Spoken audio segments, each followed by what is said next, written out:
자, 지난주에 제가요, 말씀을 전하려고 이렇게 딱 봤더니 날씨가 추워서 그런지 막 조는 분들이 많고 그렇더라고요.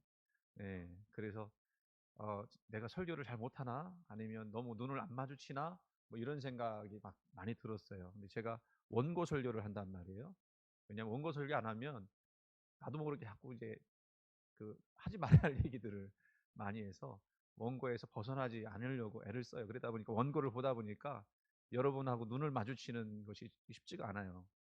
그래서 '이 원고를 좀 다 외워야 되겠다.' 싶은 생각이 들긴 드는데, 이 설교가요, 토요일까지도 이렇게 준비를 하지만 또 주일 새벽에 또 머릿속으로 설교를 정리하다 보면 또 은혜가 다르게 또 다가와서 또 새벽에 일어나서 또 정리하고, 그러고서 이제 그 설교 가지고 나오니까 다 외우지를 못해요.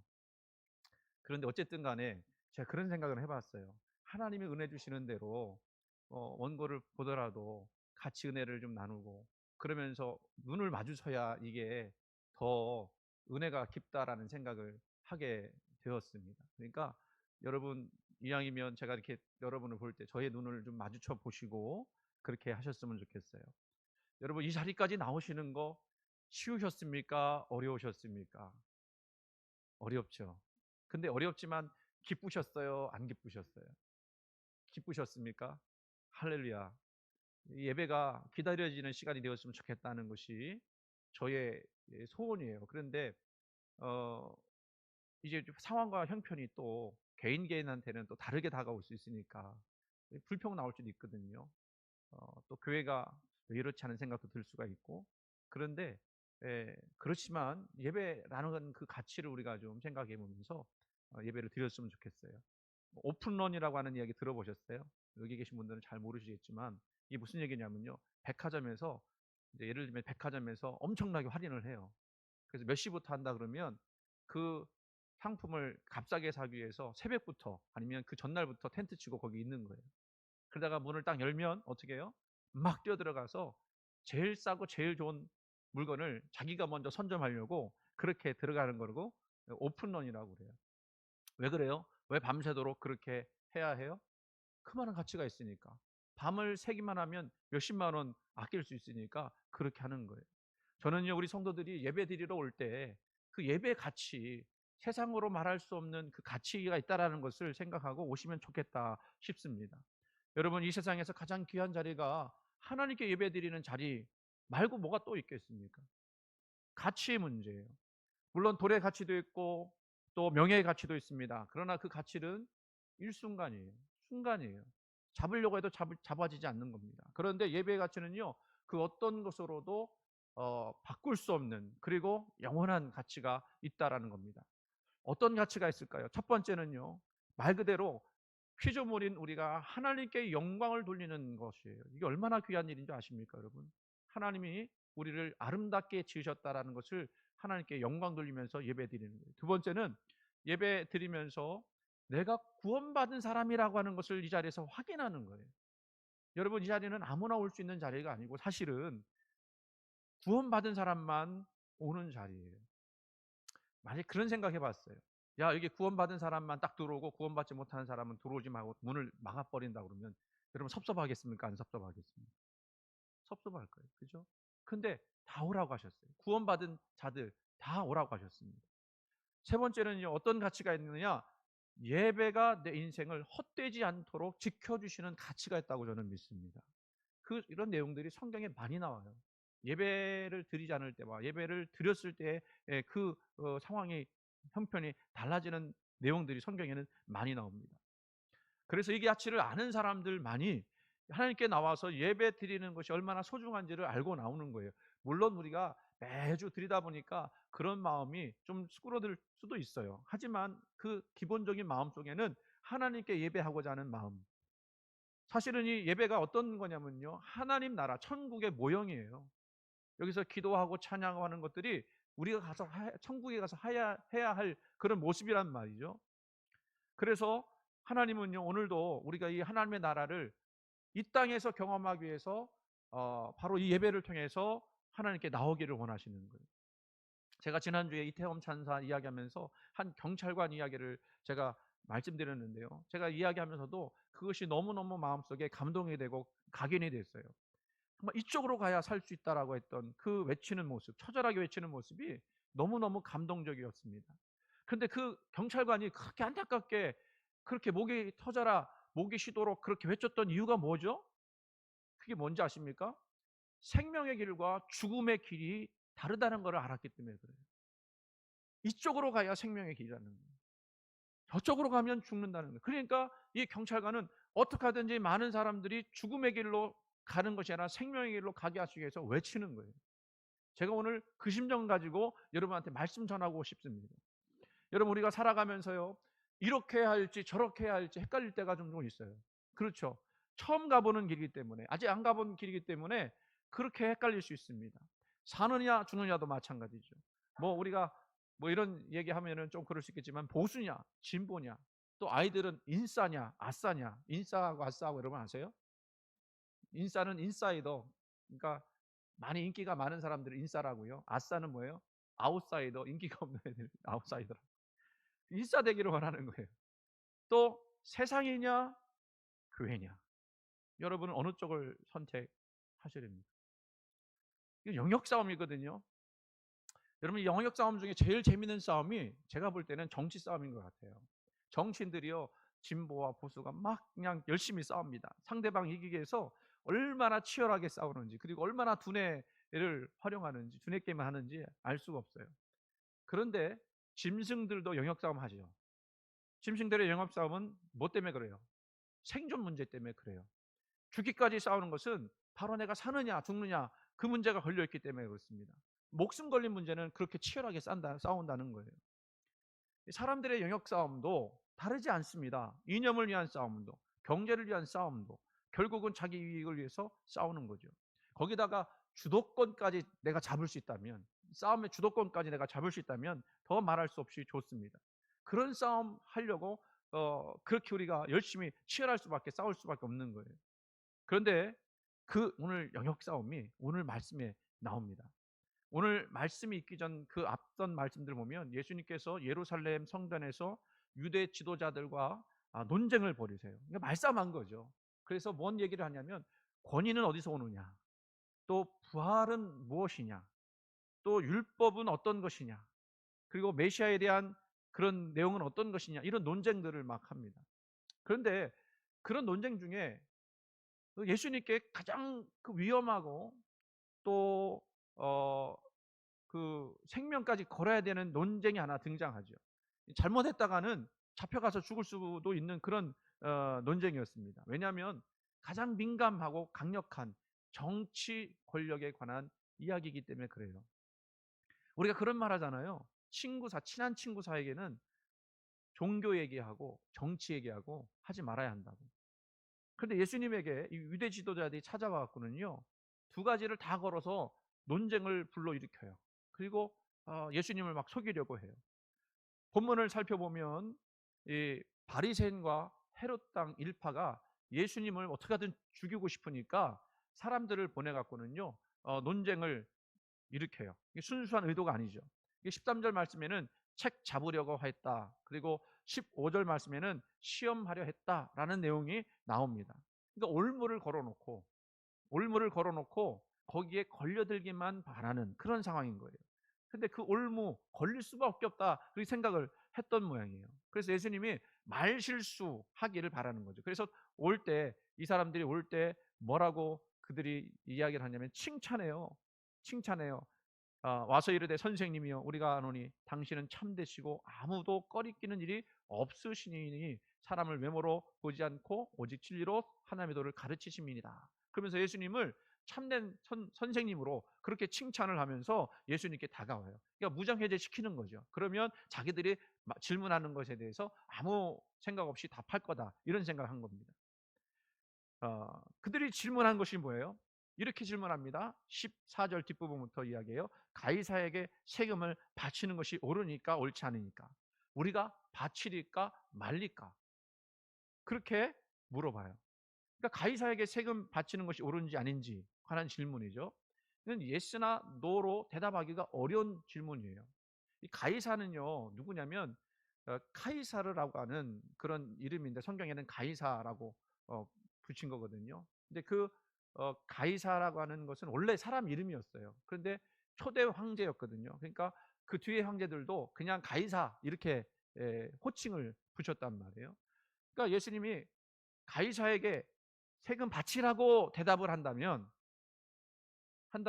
어떤 일이 벌어지느냐? 정통 유대인들이 반발하게 되는 거예요. 저는 매국노다. 왜냐하면 로마 황제를 비롯한 로마는 그들을 억압하는 외세인 거예요. 이방인들이 자기를 누르고 있다는 생각한 겁니다. 그리고 로마 황제에게 이렇게 세금 바친다고 하는 것은 유대인들에게는 정말 수치스러운 일이라고 생각을 한 거예요. 요세푸스라고 하는 역사가의 그 글에 의하면 그때 당시에 그 항거했던 열심당원이 있잖아요. 그 열심당원이 사람들에게 뭐라고 부추겼느냐면, 야, 로마인들에게 세금 바치지 말아라. 그리고 하나님 외에 다른 어떤 것도 우리가 숭배할 수 없다. 그러면서 우리의 그 유일하신 분은 하나님이신데 유한한 황제에게 자꾸 숭배하라고 하는 것은 범죄다라고 하면서 그 뭐랄까요, 항거를 부추겼다는 거예요. 그러니까 그런 상황에서 세금 바치라 그러면 민족의 반역자라고 하는 소리를 듣게 되겠죠. 두 번째, 반대로 세금을 바치지 마라 그렇게 얘기한다면 어떻게 될까요? 이건 로마 당국에 반역하는 것이 되는 거예요. 반역자가 되느냐, 그리고 또 로마의 그 항가는 항거자가 되느냐. 나중에 예수님을요, 이 사람들이 뭐라고 고소하느냐면 이 문제가 굉장히 중요하다는 것을 보여주는 장면이죠. 그 고소했던 제목 중에 이 사람이 우리 백성을 미혹해서 가이사에게 세금 바치는 거 금지했다. 그래서 자기가 자칭 왕이라 이야기한다라고 하는 고소를 한 거예요. 그게 죽을 제목이었다는 거예요. 그러니까 이 논쟁이 얼마나 무서운 논쟁인지를 알 수가 있겠죠. 그런데 참으로 이 난감한 상황 속에서 예수님이 아주 지혜롭게 답을 하셔요. 야, 데나리온 하나를 가져와봐. 그래서 그들이 어디선가 데나리온 하나를 가지고 옵니다. 은화였어요. 그 그림을 이제 보여줄 건데, 당시 은화는 티베리우스라고 하는 두 번째 황제가 발행했던 은화입니다. 그 첫 번째 이쪽 제가 볼 때 왼쪽에 사람 얼굴이 크게 나오는 것은 바로 티베리우스 얼굴인데, 그 월계관을 썼어요. 월계관은 승리의 상징 아닙니까? 거기에 이제 왼쪽에 뭐라고 써있냐면 아우구스투스라고 하는 그 글이 쓰여 있고요. 그리고 이쪽 오른쪽에는 그 아우구스투스의 존엄한 아들 티베리우스라고 하는 글이 써져 있는 거예요.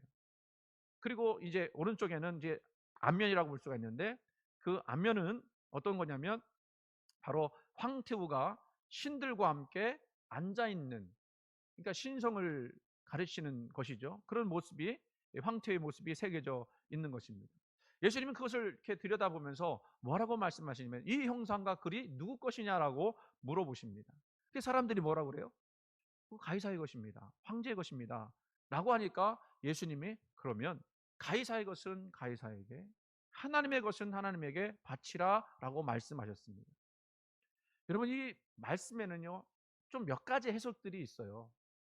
몇 가지 해석들이 있어요. 자, 가이사의 것은 가이사에게라는 말은 이렇게 해석할 수 있습니다. 이 더러운 물건, 이 더러운 우상 숭배하는 이 더러운 물건, 그 주인 가이사에게 돌려줘라라고 하는 의미가 있을 수 있습니다. 그러니까 이거는 황제를 인정하는 말이기도 하지만 한편으로는 그 황제를 경멸하는 의미로서 이야기하실 수도 있다라고 해석할 수가 있어요. 또 어떤 분들은 이제 해석을 할 때 이 우리 성경에는 가이사의 것은 가이사에게, 하나님의 것은 하나님에게라고 되어 있는데 원문에는 그 중간에 카이라고 하는 접속사가 들어가요. 근데 카이는 보통 그리고라고 하는 그런 의미로 이제 해석이 되는데, 종종 뭐라고 그 해석할 수 있냐면 그러나라고 하는 말로도 해석이 돼요. 그러니까 이제 그러나라고 그 해석을 한다면 가이사의 것은 가이사에게, 그러나 하나님의 것은 하나님에게 라고 하는 말이 된다라는 거죠. 그러면 강조점이 앞에 있는 거예요? 뒤에 있는 거예요? 뒤에 있는 거예요. 그러니까 하나님의 것에 하나님께 돌려라. 가이사의 것을 가이사에게 돌리는 것보다 하나님 것을 하나님께 돌려드리는 것이 더 중요하다라고 하는 예수님의 말씀이라고 하는 겁니다. 그렇게 말씀하셨던 이유 중에 한 가지는 우리 예수님이 성전 정화 사건 있잖아요. 성전을 막 뒤엎었잖아요. 왜 그래요? 그 유대 지도자들이 하나님의 것을 자기의 의미나 욕심을 따라서 처리하고 성전은 강도의 구려를 만들었기 때문에 그래요. 그러니까 마땅히 하나님께 드려야 될 것들을 하나님께 드려라, 이 말씀도 굉장히 중요한 말씀이 된 거죠. 근데 사람들은 뭐에 관심이 있었던 거예요? 야, 이 가이사에게 드려야 되냐 말아야 되냐라고 하는 땅의 문제에만 관심 가지고 있었다는 것입니다. 그런데 여러분, 예수님이 이렇게 지혜로운 대답을 하셨습니다마는, 근데 저는요, 이 말씀을 읽으면서 대답을 하시는 예수님이 대답하신 것이 아니라 그 말씀을 듣는 그때 당시 사람들과, 그리고 지금 우리가 말씀 보는 우리에게 질문을 하신다고 생각해요. 거꾸로 질문을 하고 계신 거예요. 뭐 어떤 질문을 하고 있느냐면, 너희는 세상 주권, 가이사의 주권 아래에 있느냐, 아니면 하나님 나라, 하나님 주권 아래에 있느냐라고 질문해 보시는 거예요. 이건 하나님의 주권에 관한 문제인데 굉장히 중요한 문제라고 하는 것을 이야기해 주는 거죠. 아브라함 카이퍼라고 하는 분이 그런 얘기를 했어요. 영역 주권 얘기를 했거든요. 이분은 칼빈주의자이기 때문에 우리 신학으로는 잘 다루지 않습니다만은, 영역 주권이라고 하는 문제를 많이 다뤘어요.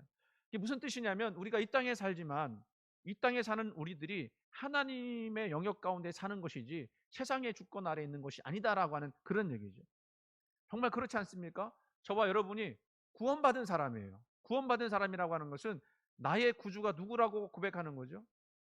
우리 예수님이라고 고백하는 거예요. 그러면 그 고백은 뭘 의미하느냐면, 우리가 예수님의 지배와 통치 아래 있는 사람들이다라고 하는 이야기를 하는 겁니다. 그렇다고 하면 우리는 누구께 순종해야 해요? 예수님께 순종해야 해요. 내 뜻과 내 마음대로 살아가는 것이 아니라 주님이 말씀하신 대로 살아가는 거예요. 저는 아까 그 경찰관이 가졌던 마음처럼 여러분들 다시 한번 강조하고 싶은 거예요. 하나님의 주권을 인정하고 그분께 순종해야 우리가 살 수 있습니다.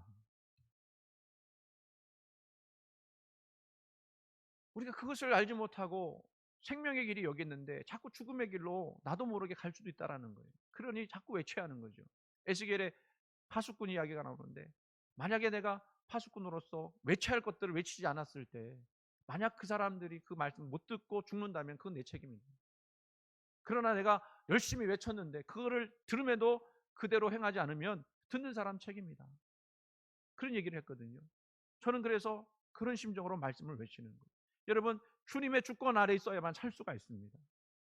그러면 여러분 이런 질문을 하실 수 있어요. 내가 살아보니까 사는 것이 똑같지, 뭐 예수 믿으나 안 믿으나 하나님 주권이 어디 있고 내 주권이 어디 있어, 그냥 살아가는 거지. 그런데 여러분, 제가 처음 말씀드린 것, 처음에 말씀 시작하면서 얘기했던 것, 그거는요 가치의 문제예요. 그래요, 내가 물질을 위해 살아가는 거하고 물질이 아니더라도 다른 것 위해 살아가는 거하고 뭐 사는 모습은 비슷해요. 하지만 가치의 문제가 있단 말이에요. 어느 것이 생명의 가치가 있고 어느 것이 무가치한 것인지를 우리가 알고 그리고 살아가야 한다는 것입니다.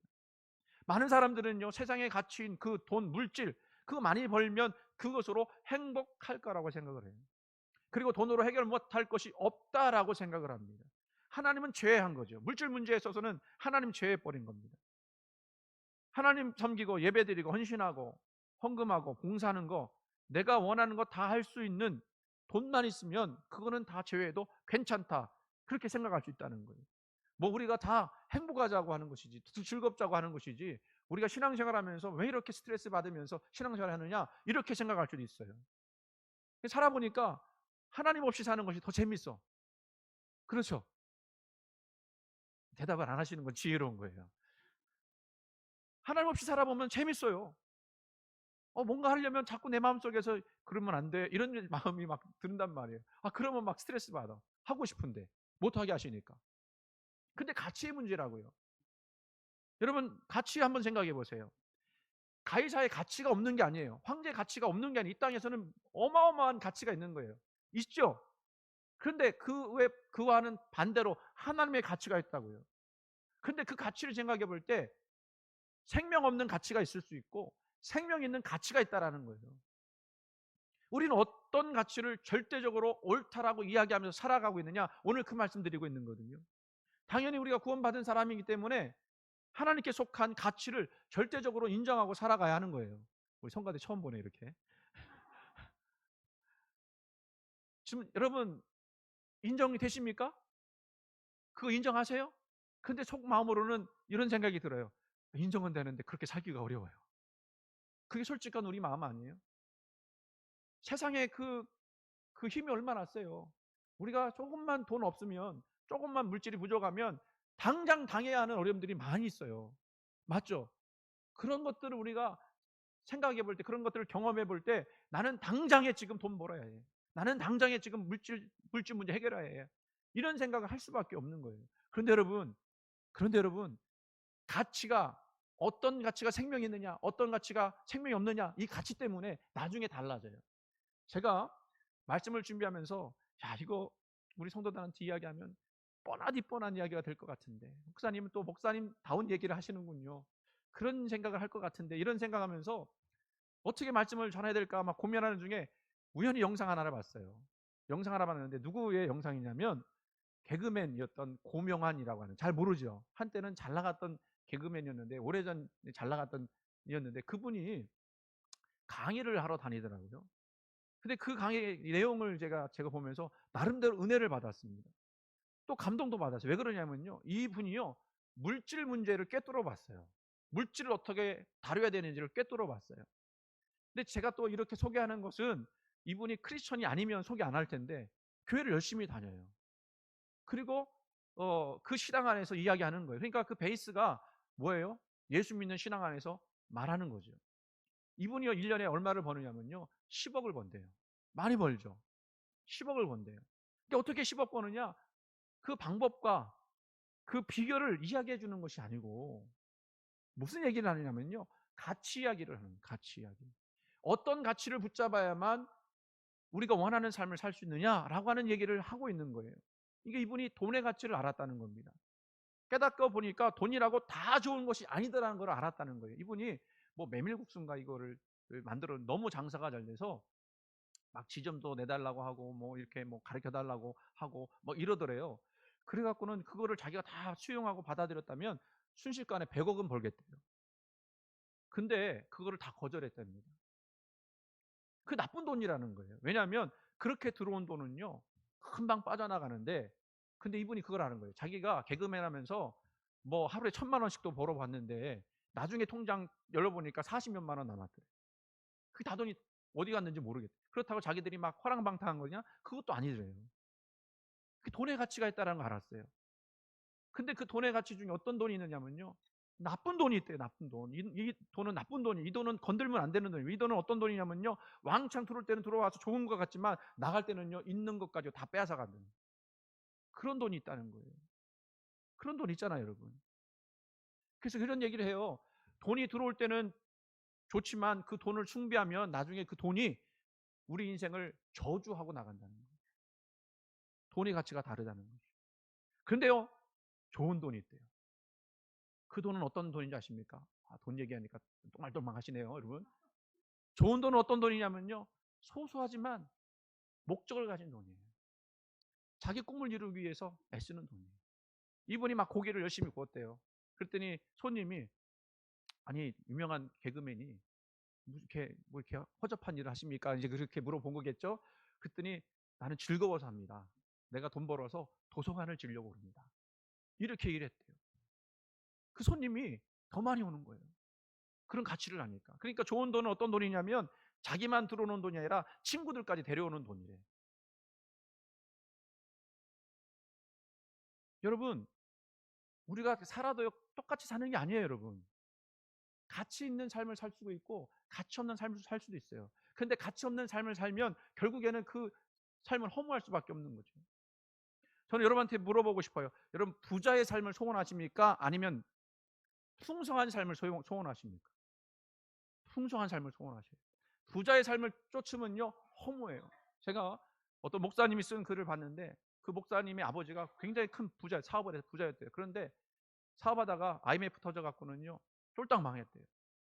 근데 그렇게 하고서는 다시 일으키지는 못했어요. 근데 그 아버지가 돌아가실 때 유언처럼 그 아들한테 이야기하고 떠나셨는데, 그 얘기가 뭐냐면 참 그것 때문에 고생 많이 했던 것 같아요. 딱 이 한마디 하시고 가셨어요. 돈 많을 때 행복하지 않았다. 돈 없어서 행복하지 않았다가 아니라 돈 많았는데도 불구하고 행복하지 않았다는 거예요. 그러니까 우리들의 삶은, 바라는 삶은요, 부자의 삶이 아니에요, 여러분. 예수 안에 생명을 누리는 풍성한 삶이 되어야 할 줄 믿습니다. 그게 가치 있는 삶이라는 거예요. 하나님 인정하시는 삶이죠. 예수 안에 있으니까. 그리고 그분의 주권을 인정하고 그분의 뜻대로 행할 때에 그분께서 우리 삶을 더 풍성하게 하는 거예요.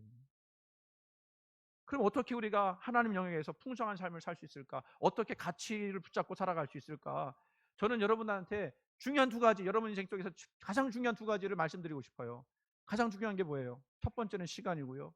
두 번째는 물질이에요. 이 가치를 재정립하세요. 정말 좋은 가치가 있는 시간과 물질이 있고 나쁜 가치가 있는 시간과 물질이 있다는 겁니다. 시간과 물질은 사실은 내 것도 아니잖아요. 그거를 인정하는 거예요. 하나님의 것임을 인정하는 거예요. 여러분, 그래서 시간을 들이세요. 시간을 들이세요. 하나님께 매일매일 시간을 들이세요. 하루에 주님과 만나는 시간을 만드세요. 꼭 그렇게 하세요. 왜 그러냐면 그렇게 안 하면 여러분의 인생이 어디로 가는지 알 수가 없어요. 허무해요. 무너져요. 말씀을 읽고 여러분 기도하시기 바랍니다. 특별히 말씀 읽고 꼭 기도하세요. 그래야만 하나님과의 영적인 교제가 일어나고 하나님 음성을 그래도 들을 수가 있어요. 특별히 여러분, 저는 여러분에게 새벽 기도를 추천합니다. 세상이 답답하고 마음이 억눌린 분들은 새벽 기도에 꼭 들어오세요. 제가 이렇게 말할 수 있는 것은요, 우리 온라인 새벽 기도가 얼마나 은혜로운지 여러분 들어오신 분만 알아요. 많은 분들이 새벽 기도 때문에 너무너무 감사하다고 하는 이야기를 들어요. 그러니까 제가 그런 얘기 듣고 내가 설교를 잘해서 그런가? 그래서 생각해 보면 그건 아니에요. 근데 같이 들어와서 같이 연합해서 하나님 말씀 속에 뭔가 듣고자 하는 마음들, 그 준비된 마음들이 있으니까 은혜가 되는 것 같아요. 그리고 새벽 기도를 하면서 영혼이 살아나는 그런 경험들을 해요. 이거는 내 경험이기도 해요. 제가 코로나 지나면서 교회가 여러 가지로 보이는 것은 힘들고 어려웠잖아요. 지금도 사실은 힘들고 어려운 부분들이 있어요. 그런데 새벽 기도하면서 내가 먼저 은혜 받았어요. 내가 새벽 기도 없었으면, 안 했으면, 이거 억지로라고 이야기하면 좀 그렇지만 사실은 목회자에게 새벽 기도는 짐이기도 하거든요. 왜냐하면 새벽 기도 은혜롭게 인도해야 돼요. 처음에 10분 정도 들어왔어요, 새벽 기도 할 때. 그래서 우리 박 장로님하고 저하고 그런 얘기 하다가 제가 그런 얘기 했거든요. 사람이 안 줄었으면 좋겠습니다. 왜냐하면 같이 얼굴 보고 하는 게 아니잖아요. 그러니까 이게 뭐랄까, 강력한 유대감이 떨어질 수도 있는 거예요. 그래서 줄을진 않았으면 좋겠습니다 그랬는데 막 자꾸 더 늘어나요. 지금 우리 새벽 기도가 많이 들어오면요 25명씩 들어와요. 저는 그걸 보면서 이렇게 외치는 것을 주저하지 않습니다. 여러분, 살고 싶으면 새벽 기도도 들어오셔서 예배 드리셨으면 좋겠어요. 두 번째는요, 물질 문제예요. 저희 집사람이 헌금 얘기하지 말라고 그렇게 부탁을 했는데 제가 그랬어요. 아니, 헌금도 훈련해야지. 해야죠. 하나님이 우리에게 물질을 주시고 물질을 관리할 수 있는 비결을 알려주셨는데 그거 얘기 안 하면 그거 직무유기 아닌가요? 11조 하세요. 여러분, 11조 하면 내 삶이 유지 안 될 것 같은 불안이 사실은 있어요. 왜냐하면 10분의 1 떼어드리는 거니까. 그러나 하나님은 풍성한 삶의 조건으로 11조를 약속하셨어요. 그리고 뭐라고 하셨냐면 너희들 시험 한번 해봐라. 11조 한번 해봐라. 그럼 하나님이 너희를 어떻게 지키시는지 알 수 있을 거다. 그렇다고 여러분 11조 했다고 막 부자가 된다고 하는 이야기는 아니잖아요. 알죠. 그런데 없을 수도 있지만 하나님이 우리에게 약속하신 풍성한 삶은 기대할 수 있어요. 풍성한 삶이라고 하니까 부자가 되는 것만 얘기하면 생각하면 안 돼요, 여러분. 가난한 속에서도 내 영혼이 풍요로울 수 있다는 거예요.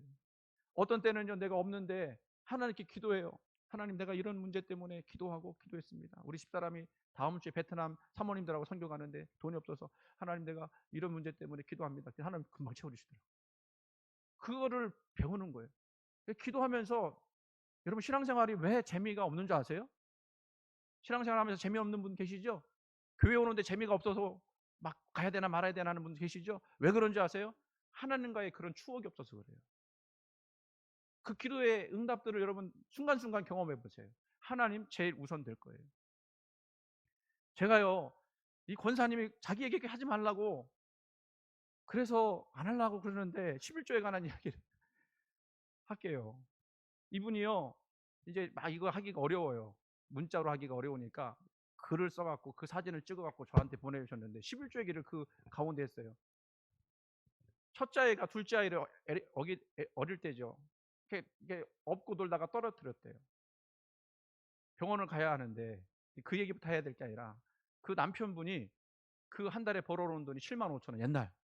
그럼 11조 하면 얼마를 내야 돼요? 7,500원. 그래서 하나님께 기도했대. 하나님 나 이렇게 어려운데 한 달만 좀 봐주세요. 근데 그 첫째가 둘째 데리고 놀다가 업었는데 떨어져 갖고는요 팔이 골절됐대요. 그래서 병원 가갖고 치료비를 딱 냈더니 얼마였을까요? 7,500원. 그거를 썼어요. 야 그러면 여러분 한마디로 시험 들 수 있죠. 아니 하나님 11조가 뭔데 그거 한 번 안 했다고 우리 아들 그렇게 팔 골절되게 만드십니까? 라고 이야기할 수 있는데 이분이 뭐라고 했냐면 제가 그 사진 지금 보고 있어요. 그 7,500원 내고 어떤 생각이 들었냐면 하나님이 나를 쳐다보시고 계시나 보다. 하나님이 나를 지금 쳐다보고 계신가 보다. 저는 이게 추억인 거예요. 하나님이 자기와 함께 한다는 걸 경험하는 거예요. 하나님이 더 은혜롭게 풍성한 삶을 살게 하시기 위해서 이런 것도 경험케 하시는 거예요. 여러분 제가 11조 얘기한다고 목사님 또 헌금 부족하니까 11조 얘기하나 보다 그렇게 생각하지 마세요. 오늘 말씀처럼 가이사의 것은 가이사에게 드리세요. 여러분이 가이사에게 속한 거라면 가이사가 다 뺏어갔을 거예요 아마. 그렇죠. 그런데 하나님의 것을 하나님에게 드리면 하나님이 여러분의 삶을 풍성하게 보존시켜 줄 줄로 믿습니다. 저는 그렇게 해석하고 싶어요. 그래 가이사의 것도 있고 하나님의 것도 있지만 그러나 결론적으로 말하면 가이사의 것이 어디 있느냐. 다 하나님의 것이지. 그러니까 하나님의 것도 하나님의 것이 아니라 이 모든 것들이 결국 하나님의 것이라는 사실을 잊지 말아라 라고 하는 거예요. 봐요. 내가 원고 설교 아니니까 시간이 너무 갔잖아요. 여러분 그 어거스틴의 그 설교 한 부분만 말씀드리고 마칠게요. 어거스틴이 뭐라고 얘기했냐면 우리가 정말 드려야 될 것은 바로 우리 자신이다 이랬어요. 우리는 하나님의 근거에서 잃어버린 하나님의 은하입니다. 그대는 하나님의 형상을 지니고 있기에 황제의 은하보다 훨씬 낫습니다. 황제가 자신의 초상을 찾듯 하나님은 당신의 은하를 찾으러 오셨습니다. 황제에게는 돈을 돌려주고 하나님에게는 여러분 자신을 돌려드리십시오. 여러분 자신을 하나님께 드리세요. 여러분은 여러분의 것이 아니고 하나님 주권 아래 있는 하나님의 것임을 여러분 믿으시기 바랍니다. 그거를 깨닫고 나갈 때에 정말 하나님이 우리에게 약속하신 풍성한 삶을 살아갈 수가 있어요. 세상 것 쫓다가 그거 처음에는 사단이 우리를 사탕발림하면서 속이느라고 좋아 보이죠. 삐까뻔쩍하죠. 있어 보이죠. 허무해요. 남는 것 없어요. 가이사의 것은 가이사가 다 뺏어갈 줄 압니다. 그러나 하나님의 것은 하나님께 드릴 때 하나님은 우리 그것을 다시 되돌려 주실 거예요. 이 놀라운 은혜를 여러분 신앙생활하면서 날마다 체험하실 수 있기를 주님의 이름으로 이제 축원을 드립니다.